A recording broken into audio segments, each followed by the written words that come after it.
Xin mời quý vị và các bạn đến với chương trình tiệc hải sản combo 400.000.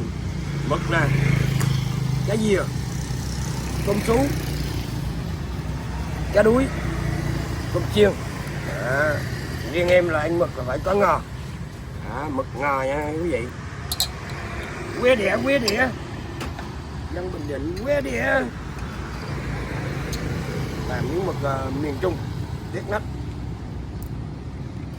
Quế đĩa tôm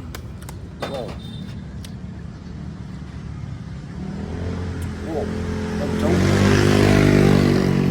con cái mũ khấu luôn bằng cái mặt luôn.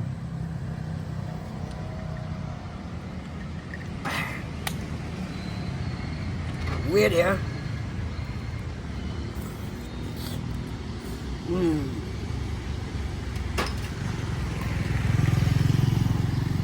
cái